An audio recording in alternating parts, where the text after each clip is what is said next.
Hi, this is Bill from Field Trial Central again. Just out making some rounds and visiting some trainers as they come up north. Today we're lucky enough to be with Jamie Daniels out of Georgia at from Daniels Kennels. Hey Jamie, how's it going today? Good. Just Yeah, got a little rain. Yeah, got beautiful country here. I kind of got big open prairie all over the place here in South Dakota. So Jamie, tell me a little bit about why you come to the prairie to work dogs. Well, it's too hot in Georgia. Birds are too young.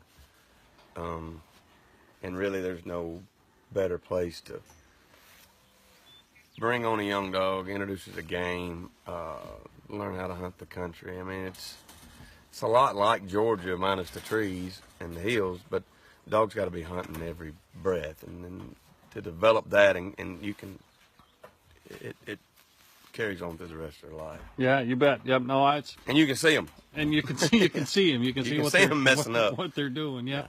And so you come here to northwestern South Dakota, we'll call it, right? Yeah, just west river of Mowbray, South Dakota. On the we're actually on Red Top Ranch. Bill and Lynn Honey, Frank Honey. We train on some other ranches. Neighbors, people are just great. Been right here for 10 years. Been coming up here, I think 16 years. But the camp was west of here at Fred DeLeo. This is actually Fred DeLeo's camp. We still call it Fred DeLeo's camp. It's not mine. He set it up. I helped him set it up. But Fred's been dead 10 years. He died in a car wreck. It'll be 11 years. I guess this is my 11th summer here. It'll be November 13th. Okay. But it's kind of all his setup. I've added to it. And he's who I come up here with first and taught me about the prairies, and I guess kind of got my love for it. I mean, Yeah. How long? You know how long Fred came here to this area? I don't know. I know that he went north with. I think the first time he went north was with Andy Daugherty, and he went to Canada. Canada. Okay. And then he come here with Marshall Lofton, and I really couldn't tell Sure. you. Lee, Garland Pretty or Lee Phillips would be able to tell you better than me. Yeah. And they're just west of here. Actually, Garland and Kathy just got up 2 days ago. Okay. But, yeah, there's quite a few trainers in the area. Yeah, Billy Wayne Morton he's in Selfridge, really, as a crow flies, 40 miles. Jason Williams is in McLaughlin. Lee Phillips and Luke Eisenhart are, as a crow flies, maybe 15 miles, 10 miles west. Scott Jordan, a very winning amateur, has some grounds just east of here. Jason Williams, I think I already said him. Yeah, Jason. Yeah. Tommy Davis, Gil Angus Ranch. Tommy's pretty close by Yeah, too. he's just on the other side of Luke and Lee. Chris Peak and Squire Lee are just south of Jason Williams. Keith Hickman, trainer out of Texas. Yeah, out of Texas. Yeah. Yeah, is in Fire Steel. Yeah. Right. That's Yeah, it's neat country. There's a lot of open country, a lot of wild birds, and you end up with a few field trials right here. We have 3. They run. Well, if we were on the hill, you could see it. Yep. But you can see pieces of it over there. We run the U.S. Chicken starts 24th of August. Southwestern goes to the Johnson Ranch right after that, and then we come back and run on my grounds and Scott Jordan's grounds. We run the All-American. The U.S. and All-American run on the same ground. All right. And they're right across, Highway 20. Sure. Okay. So when you bring these dogs up, you've got ages out here. We've been looking at dogs and got everything from baby puppies to champions. We got a little bit of everything. All the way here, and so you bring them all up, and so what do you expect to get out of different dogs, right? Different age groups, right? So you got some puppies, you got some derbies. With the pups, we're just looking by the end of the summer to see which dogs that we think are the prospects that'll go on to the next stage of development. And we'll sell the rest. Sure. Betty Shearhouse has got a lot of puppies here right now. I've got some puppies that co-own with Jack and Tracy Haynes.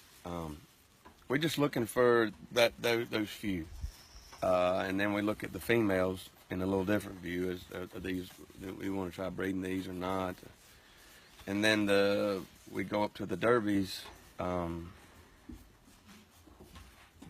know, like Fred said, the cream will rise to the top, and by the time you get down on the prairie, you'll know which ones are the best.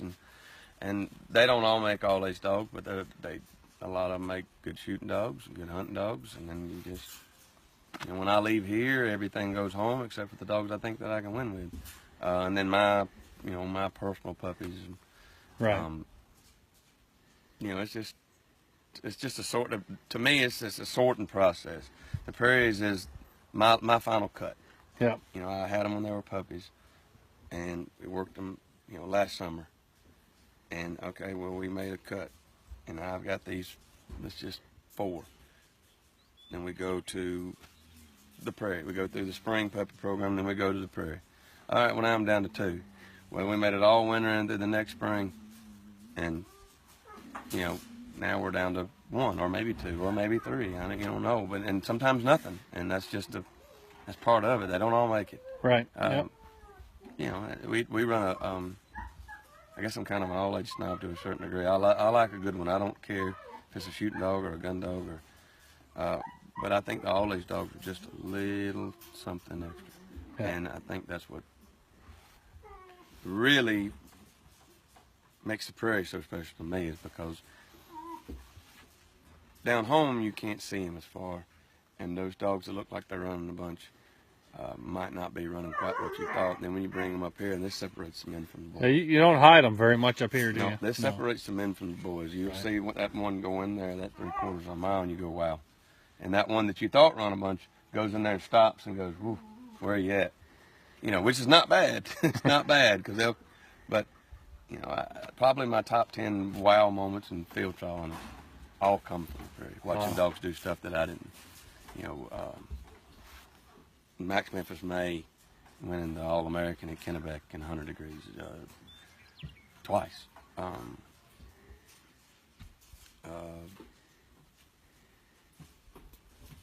Lord, what was that dog name? Wild River. When he won the Southwestern with Fred.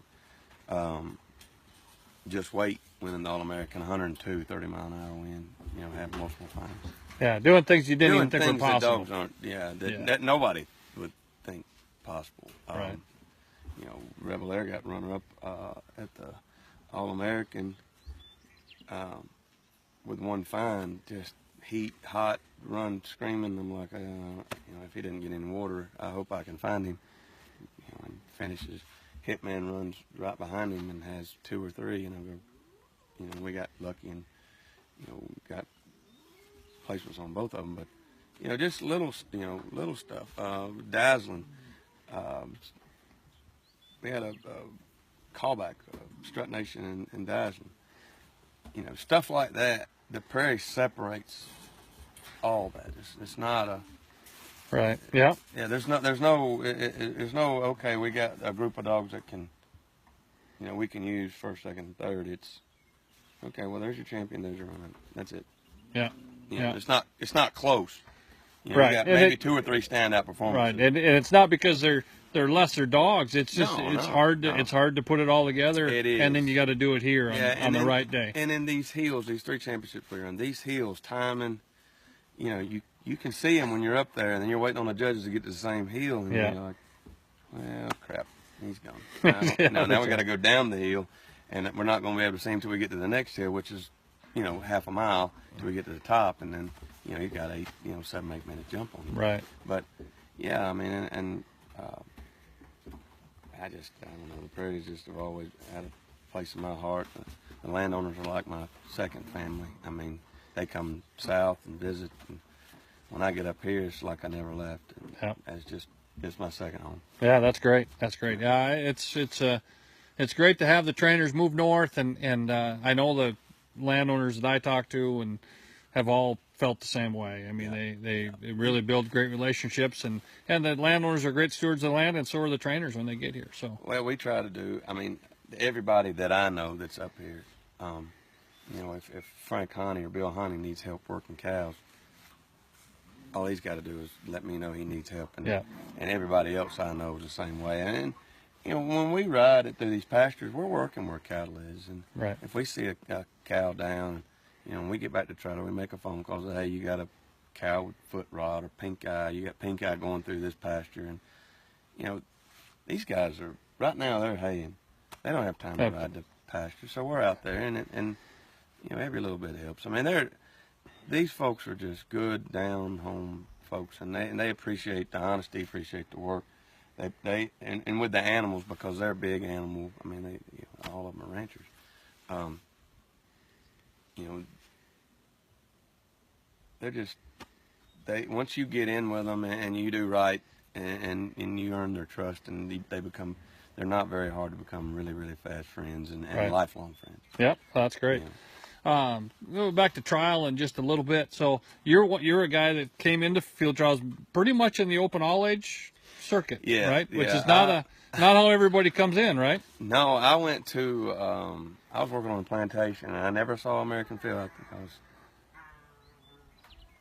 21, maybe. I think it was 21. Anyways, I was on a plantation on a hunting plantation in South Georgia, and I started seeing this American field on the manager's desk, and he was the dog trainer. I was the scout. And I kept going through there, and I was like, what's a shooting dog? What's an all-age dog? And he said, oh, them all-age dogs are just run-offs. You know, I said, well, if all of them run off, how do they pick a winner? And I said, I don't understand.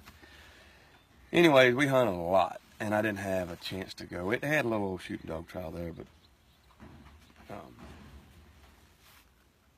the Southeastern Open All-Age Championship was coming up, and we were done quail hunting. So I was like, if you don't mind, I'd like to have a day off, since I haven't had a day off since November 14th, and now it's March.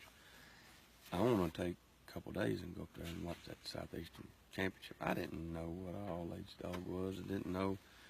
My best friend, Judd Carlton, was working for Lee Phillips, and he told me to come up, and they got me, and I was able to stay with them. I borrowed a colt. Actually, I don't know if it was barred. I think I kind of got suckered into it. But Billy Wayne Morton's wife was Kate Morton, and she has a colt. And Blair Conley was helping her. They said, yeah, we got a colt. I didn't have a horse. I had a Jeep, and I had a saddle. And they said, we'll drop this colt off. You can ride it at the field trial. Well, that colt ain't never been nowhere. Anyways, first half day, I didn't get to see nothing. The colt was running there up here and bucking there. And at the end of the day, when I got done tending that horse, there was a guy there, and he had a big old string of big liver dogs. I mean, biggest bird dogs I've ever seen. And he was hauling them in that trailer, and I'd help him. He didn't say nothing gruff. And I get to Lee and Judd's house. He answers the door when I knock, and it was Fred DeLeo. And when I got done fooling with that horse, and I finally got to watch the field trial, and I said, this is the real deal. Fred offered me a job. I quit my job and jumped in the truck with him. Oh, that's awesome! Yeah, what a mentor to have. Ever since. Yeah, that's right. So now we know you trial up here. You go to 3 championships here this year. We got 3 back to back. And then what's your schedule like after that? I'll go home, and then I'll run the Sunshine end of October. Sunshine runs right into the Black Belt. They're going to run the Bluegrass right behind the Black Belt this year. So we'll run the Bluegrass, and depending on the Invitational and Kentucky Quail Classic, I'll be up there for that. Come back home, run Lee County. Go from Lee County, they've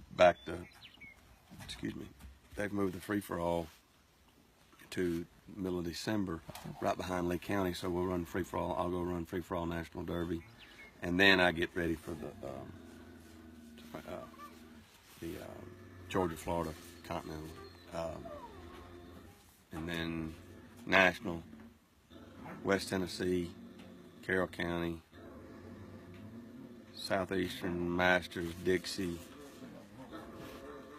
and then see where you are. And yeah, that's a pretty full schedule. Yeah, and as you mentioned, all those places, those to me are pretty well majority wild bird trials.